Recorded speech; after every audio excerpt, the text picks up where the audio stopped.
We have 3 items on our agenda this evening. The first being text amendment to Chapter 23 Land Development Code by amending Section 23.358 Sanitary Sewer Collection System PZ.13.1753. Mr. Coots. Tom Coots, Development Services.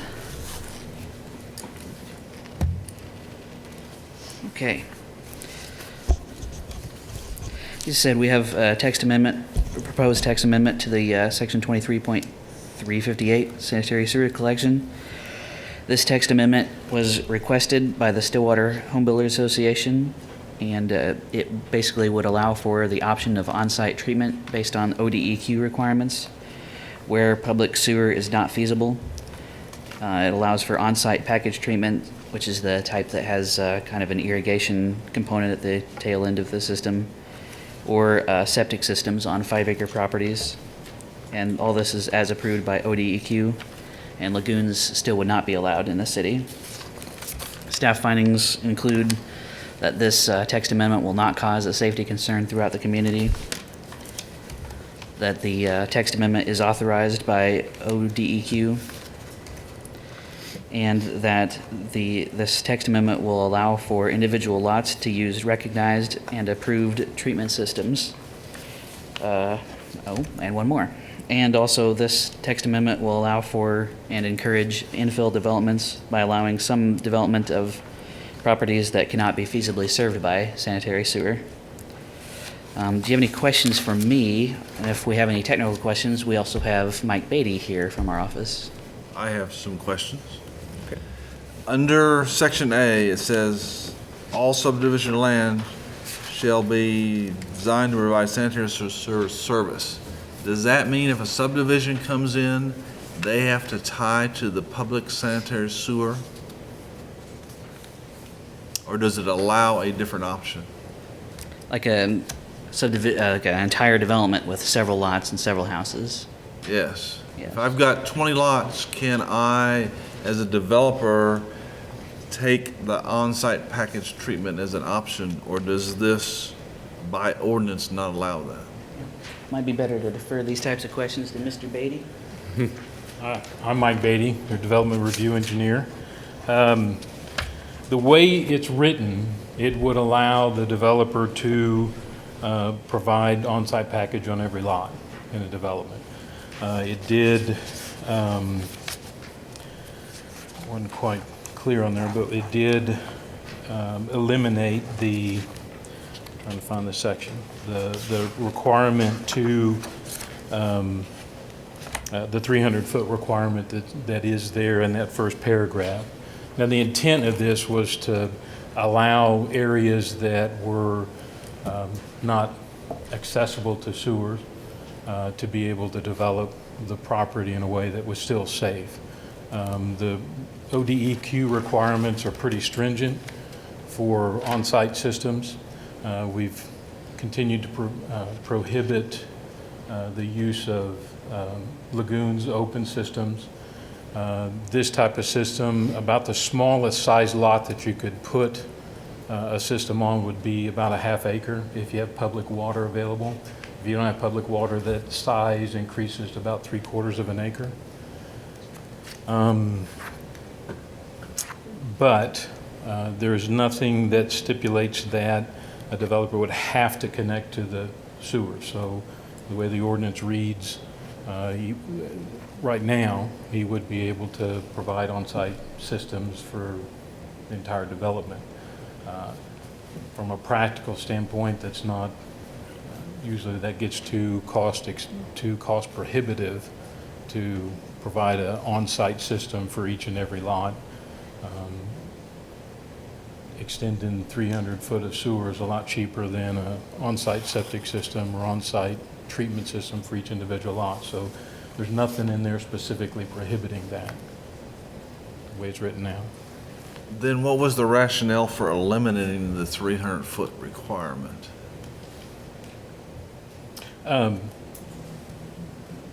mean, economics can change fairly quickly, and I think that it is a good public policy to wherever there's a sanitary sewer relatively close, even though it might be a little bit more expensive to connect to that sanitary sewer. That's my personal opinion. The idea was, we have several systems kind of on the fringe of our service area. I've got a lot of systems that, I think we have 23 lift stations in this system, and many of them serve just 2 or 3 lots. And the idea behind that was in those fringe systems that if you could provide an alternative, they're all residential areas where they could do the on-site system, that we would save the cost and the hassle of maintaining those different lift stations. And a 300-foot limit was, if you're looking at a whole subdivision, is a pretty short distance, relatively speaking. You know, if you're looking at a subdivision, you might want to stretch that limit to 1,200 feet or something. You and I discussed that a little bit. But the idea was to provide an option to allow people to develop property that they had without, you know, something that could be done on site. I fully support that. My question is, when I've got a sanitary sewer that I can reach to with gravity flow without a pump station that's 300 foot away, I think there ought to be a requirement that that subdivision of the individual property tie to that sanitary sewer. Because my experience is with whether it's a septic system or it's this package system, your failure rate of that over a 10-year period can get into the 20-25% level. And I'm not sure the Department of Environmental Quality or the city has the ability to go back in and enforce that. That's been my experience. So I think it's a good public policy when we have a sanitary sewer relatively close and you can get it with gravity, that you tie into that and that be a requirement. The way it's written now, that limit, that hard distance limit's been taken out. And I think the idea was that if it's within an economically feasible distance, they would connect to it anyway. But there's nothing in there now that requires that. I mean, that'd be something we'd have to do a further amendment to this amendment to put back in. But I don't know, you know, the 300-foot limit was pretty small for a development-wide, subdivision-wide type development. It would be reasonable, I think, maybe for a single house. But even then, you might have problems with getting easements or terrain differences and difficulties. One of the things in looking at the package plant as opposed to a septic system is that it provided some little bit of reuse of the water, because the water is sprayed, used for irrigation onto the system or onto the ground adjacent to the property. And so that was just a benefit that we thought would work as well. But if we want to put a hard limit in there, 300 foot seems small for a subdivision. Maybe want to look at a couple of different options. Okay. And I think partly, I think on behalf of the home builders, the 300 foot, what made it difficult was the economics of it. If it was something that, you know, where it wasn't able to tie into a gravity flow or something, you've got a different option this way, because there's a lot of them that would be in the 300 foot there. I agree with that, but if it's within 300 foot and it's gravity flow, I want them to connect. So you would say 300 feet and then adding the gravity flow portion Yes. on there? Except for the other thing is, I think he mentioned something that's you can be within 300 feet and have no legal right to get there. Right. Yeah. And I've seen people with projects that they were within 200 feet, but that somebody was not going to sell them an easement, or the easement was going to be so expensive that it would be cost prohibitive to do it then. So I agree in that case. In my opinion, the city ought to have the right, and they do have the right going through the city council, to condemn that property. But I think it is good public policy if you're within that, in that area, that you tie to that sanitary sewer, and we don't have all these on-site packages all over the city. I guess my personal thought would be, I don't think that they would, if it was economically the same price, I think anyone would tie on to the city sewer if they had that option. Yes. It would be in the alternative of it, when it's cost prohibitive, or like Mr. Barth's saying, just impossible. Well, my only thought is, DEQ regs is half acre minimum. That means you're gonna have to have a 22,000 square foot lot to even be able to put a aerobic system on it anyway. And so, most subdivisions are gonna be a lot smaller lots than that. And so, I understand where Mike's coming from, and I do agree with that in most cases, but I think there are cases where I think we just have a blanket statement that if it's within 300 feet, that could be, detrimental to a typical subdivision. And when I say typical, a 5,000 square foot lot on a residential small family, you're not gonna be able to put an aerobic on that anyway. So, I don't know if there's some middle ground there where we could address your concern without making it a blanket. My suggestion is that we go with the 300 foot, but we have a sentence in there that says, essentially, that the city manager can make an exception for economic or other reasons. In other words, if you're unable to get an easement, you go to the city manager and say, these are the reasons why I can't do it, and the city manager then can approve another system. Is that something, Dennis, that we can, that can be in the power of the city attorney? Or city manager, I'm sorry? And I think the other part of that, Mike, is, in your point as well, I think gravity being the key word there. I mean, the city doesn't want another lift station. And so I think- I've maintained lift stations. think- I don't want another lift station. So, something that can gravity within 300 feet. Yes. And I think that's one of the driving factors. Yes. That very Yeah. thing. So, I mean, I'm okay with some middle ground there, but I do like the use of given the option to use aerobics if the case, if it warrants, if it meets DEQ standards, then I think we should abide by that.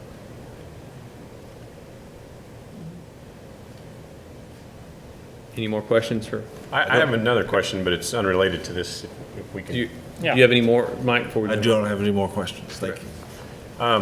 On item C under B, it says septic system treatment is allowed within the city on property a minimum of 5 acres in size, provided a permit is issued by the State Department of Environmental Quality.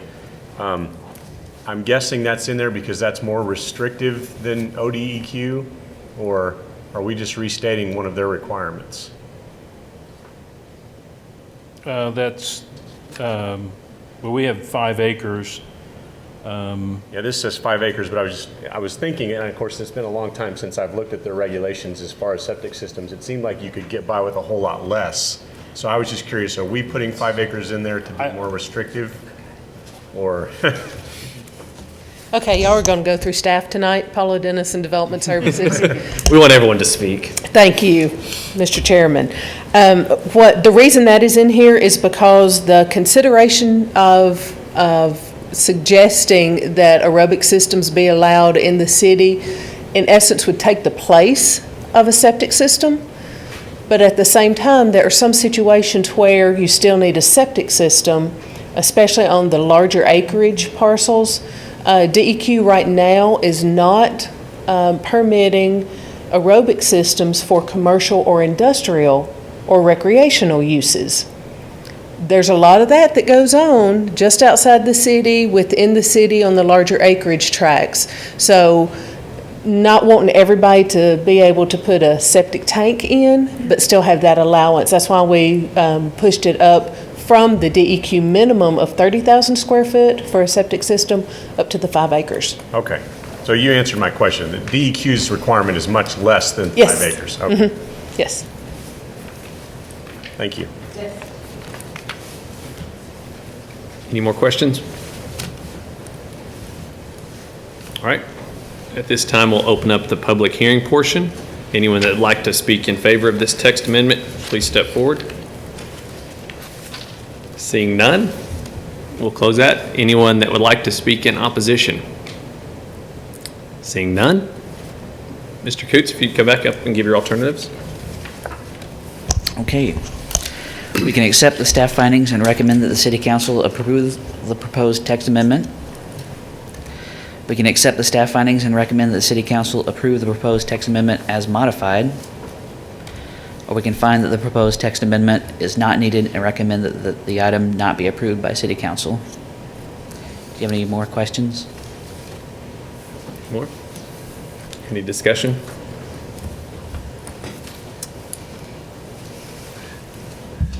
I don't have any discussion. I would like to add language to A and B, essentially to say that, so in BA and in A, that if a city sanitary sewer is within 300 foot, and sewer can get to that location under gravity flow, then the development must connect to the sanitary sewer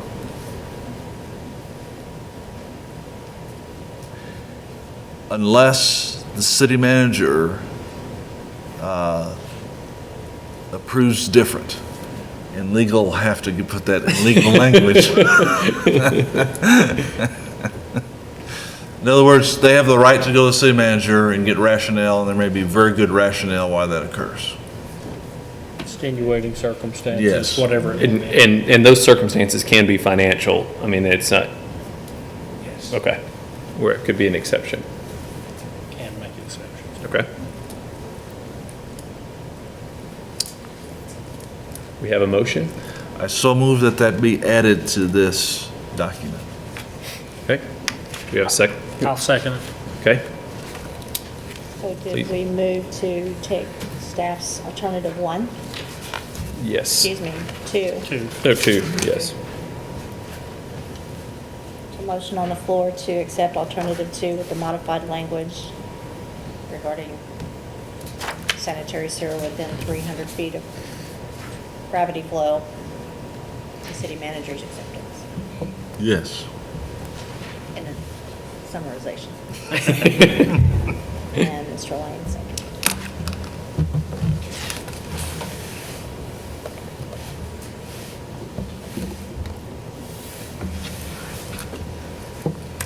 That does pass this evening. 6 yes and 1 abstain. All right, moving on, text amendment number 2. Text amendment to Chapter 23 Land Development Code by amending Article 8, Parking and Loading Standards, PZ.13.1778. Mr. Coots? Tom Coots, Development Services. Okay, we have a proposal now to do a text amendment to basically all of Article 678, Parking and Loading Standards. This text amendment is the result of a comprehensive review of the entire parking code by staff, parking consultant, and the Parking Steering Committee. It clarifies and modifies some sections of the code. It also adds some provisions that were recommended by the parking study. This is one of the most important and far-reaching portions of the Land Development Code, and I'm going to take some time to go briefly through each of the sections that are being asked to be modified, and I'm going to ask that you please ask any questions as they come to you, because we have a lot to go over, and maybe we can stay a little bit on topic that way. Okay. First section, Section 23.210. This is the purpose and applicability. There is some provisions in this section which would clarify the off-site parking requirements and a provision that would allow for some public parking to count toward the the parking requirements where applicable. Do you have any questions about that section? Actually, I do, Tom. In item C, it says on-site parking and/or loading, unloading for lots or properties located in the CB district shall be at the rear of any structure located thereon. Kind of looked back through our zoning and kind of looked at the areas that were CB. Most of it's in the downtown area, it looked like, and then the strip up Washington Street seemed to be the two major areas where I saw that zoning. Only concern, and don't know that it's a huge concern, is I understand why you would want, loading and unloading to take place behind, but I don't know that parking may be a little bit restrictive in that, depending on how that develops. A lot of the land is owned by the city now, but there are some parcels that look like they were private. And like I say, that would be my only concern with saying you have to put the parking in the rear if it's in that zoning classification. Are you in favor of allowing it in any yard, or just a side yard, or just a front yard, or anything specific on that? Well, Can I? sure. I happen to be on this committee. Okay, great.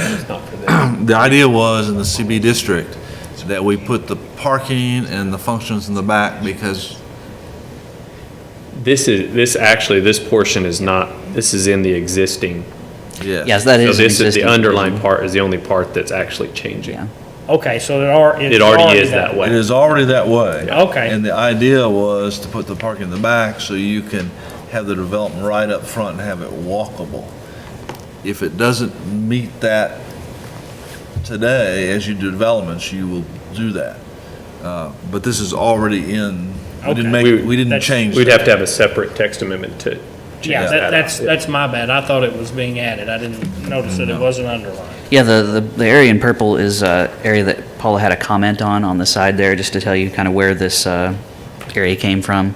The areas that are underlined is what's proposed, and the areas that are have strike through are the areas that are proposed to be removed. Okay, well, that's my mistake. Okay. And I guess if that was the case, someone could go to BOA too, couldn't they, to, Sure. And I will say that. if you had a situation. If you had a where- situation where it was a side area that had the parking, that is Yeah. the direction you would go. Yeah, okay, so there is an avenue there with the existing code the way it is. Okay, I didn't say anything. Thank you. Okay. Section 23.11, 211, design standards. This section has a provision which would reduce the parking lot setbacks down to 5 feet in all locations. There's a provision that clarifies the parking lot screening requirement when next to residential districts. There's a provision that clarifies the surfacing requirements, and that's mostly in response to, we added changed the code to allow for pervious paving, but the surfacing requirements weren't clarified at the time. And there's a provision that modifies the stall size requirements, and that's directly from the parking study, and it's proposed for a standard 90-degree parking space, to allow a space to be 9 feet wide and 18 feet long. That's changed from a requirement that'd be 9 feet wide and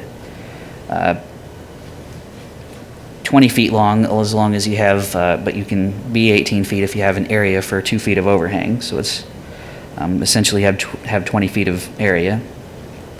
And this is to bring our standards more in conformance with the national standards you see when you check the parking requirements around the country. Do you have any questions about this section? Okay, more from 23 to 11. There's a provision that allows for reductions in the bicycle parking, and I wanted to go ahead and say, that sounds like we're reducing bicycle parking, but in reality, Stillwater has some fairly strong bicycle parking requirements. The problem that we're having is that in the core areas of the city, the areas that are more heavily developed, they make sense. Problem is that on the fringes of the city, the bicycle parking are a little bit too stringent, and we've been seeing that people have been having to come in and actually ask for reduced bicycle parking. There's a section that provides for a minimum requirements for public parking.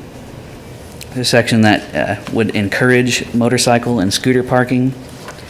A section that encourages appropriate compact car parking. You might say that the compact car and the scooter and motorcycle parking requirements are not a requirement.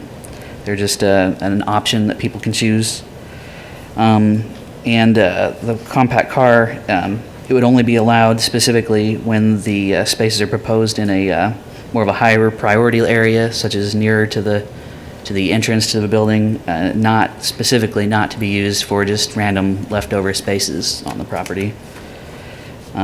These sections put the handicap, the bicycle, motorcycle / scooter, and the compact parking, if provided, on the most convenient locations, and thus encouraging those alternative forms of transportation. Do you have any questions about this section? A little bit more from 23-11. It's also a section that requires appropriate signage and marking for any parking lots, and a section that specifically addresses private parking garages by allowing for reduced sizes for private parking garages, and acknowledges or addresses columns and the specific locations of, say, motorcycle and bicycle parking in those garages. Do you have any questions about those sections? Okay. Section 23-220, required spaces. There's a section that modifies the parking requirements in the CB district. Basically, they'll still be exempt until the available public parking becomes overutilized, and then there'll be a mechanism to start requiring either more public parking or off-street parking.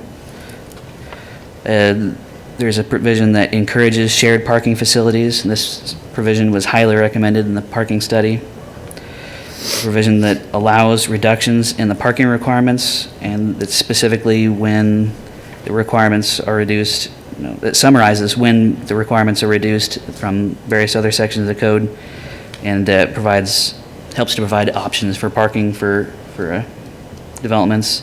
And they're all, of course, completely voluntary, and it helps to encourage some creativity in trying to solve the parking problems. And then there's a provision that modifies the parking requirements for specific uses. That's based on some information from the parking study, and also to add some clarities to some of the specific uses throughout the city. Any questions about those sections? Okay. I'll move on to the findings. Findings include that this text amendment will not cause a safety concern throughout the community.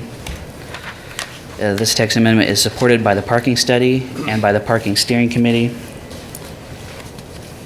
And that is the two findings. Do you have any questions about the text amendment in general? Okay.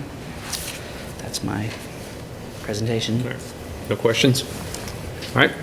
We'll open up the public hearing portion. If anyone would like to speak in favor of the text amendment, please step forward. Seeing none, anyone that would like to speak in opposition?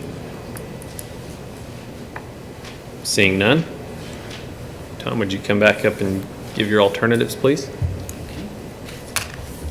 We can accept staff findings and recommend that the City Council approve the proposed text amendments as presented. We can accept the staff findings and recommend that the City Council approve the proposed text amendments with changes. Or we can find that the proposed text amendments are not needed and recommend that the item not be approved by City Council. All right. Any discussion or a motion? I'd just like to say, voice our appreciation to the steering committee for going through that rather long Taking the report bullet. and looking at it. I'd like to add staff to that, because they went Absolutely. through a lot of Thank you. hours, and as Paula knows, I asked a lot of questions. But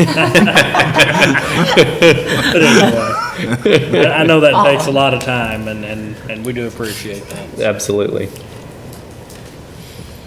So you want to make a motion? I will. I'll make a motion to accept staff's findings and recommend approval of the text amendment to the City Council. I'll second. All right. A motion and a second. Place your votes. That does pass this evening with 6 yes and 1 abstain. And then our last text amendment, Chapter 23, Land Development Code, by amending Section 23.282, Contents of Application, Site Plan 23.325, Preliminary Plat, and 23.386, Drainage Studies and Plans, PZ.13.1782. Mr. Coots? Okay. Tom Coots, Development Services.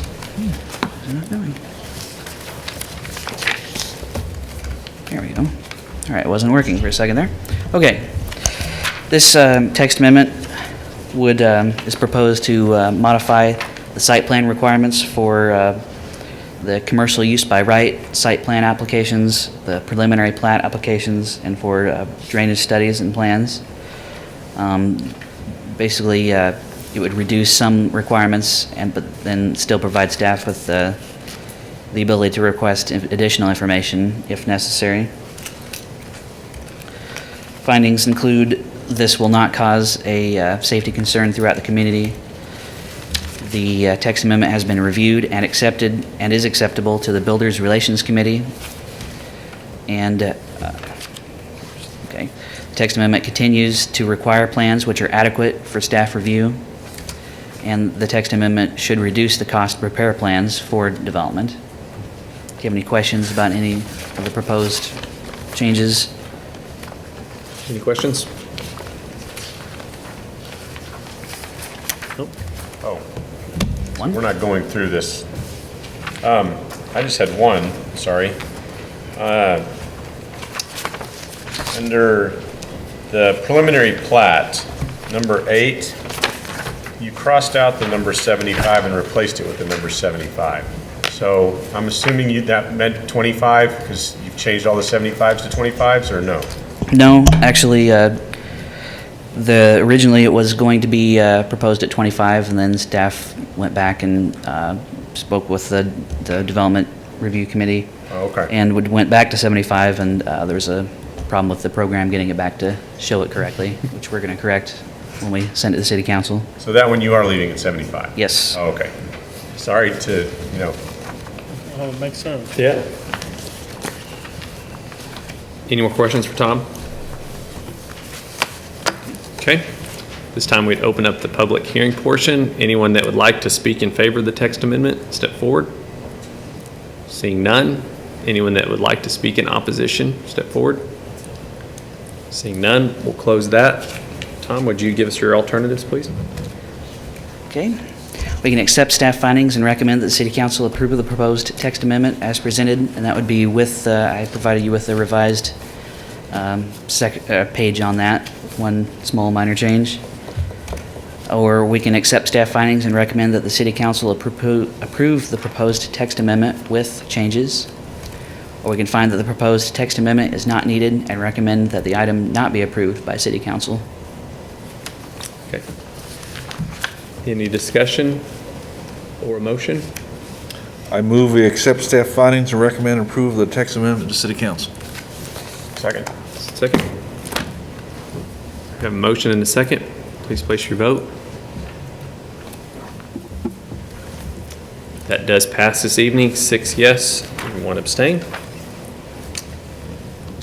Now we have a whole slew of minutes to approve without Joe present. It's a shame, but has everyone had a chance to review those minutes? Any questions or? Can we approve all the minutes with one motion? No, we cannot, unfortunately. I move we approve the meeting summary of January 8th, 2013. Second. Second, motion and a second. Please vote. Sorry, that'll have to be a verbal. I pushed Nope. the wrong button. Everybody in favor, or do we have? Yeah. Yes. Yes. I will abstain, I wasn't there, so.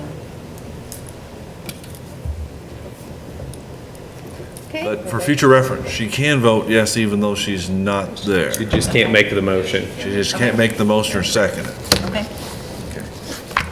Sometimes that gets to be a biggie later on. Yeah. When Joe's here. Those do pass this evening. You had a chance to look at the March 5th minutes. I move we approve the March 5th, 2013 minutes. Do we have a second? Second. Second. If I can push the right button this time.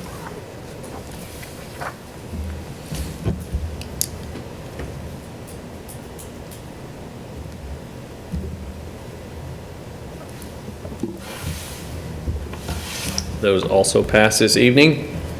Have you had a chance to look at the August 20th minutes? Make a motion to approve the August 20th minutes. Second? We have a motion and a second. Please vote.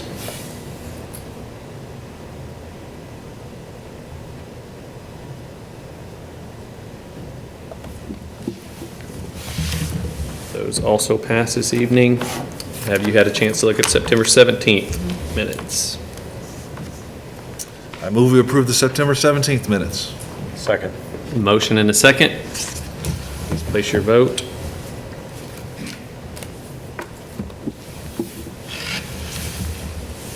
Those also pass this evening. Next Planning Commission meeting is set for November 3rd, 2013. We would entertain a motion for dismissal. I move we adjourn. Second. Place your votes.